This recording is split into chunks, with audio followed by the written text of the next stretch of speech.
پښتانه په خپلو متلونو کې وایي چې کوږ بار تر منزله نه رسیږي.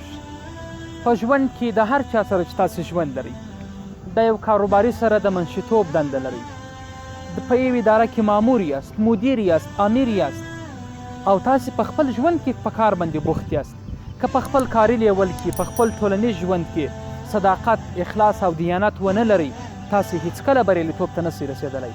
او ستاسې ملګرتیا، کاري ملګرتیا، دغه د ملګرتیا چوکاټ به ممکن یو څه وخت خورا ګرم وي، خورا ګرم بازار به ولري، خو دا نه، خو دا به موقتا وي او دا حتمن پای ته رسیږي. نو تاسې که په هر ځای کې یاست، تل خپل صداقت او اخلاص باندې کار وکړئ او ستاسې د هر کار رضا چې بندګانو ته خیر پکښې رسیږي د الله عز وجل رضا وګرځوئ، تر څو یې هم ثواب ترلاسه کړئ او هم ګټه، لکه هم ثواب وي او هم خورما وي. نو په دغسې وخت کې خپل صداقت او رښتینولي ثابته کړئ، نو به ستاسې منزل تر ډیره پورې روان وي او تاسې به تر ډیره پورې په عزت او حیثیت کې ژوند ولرئ.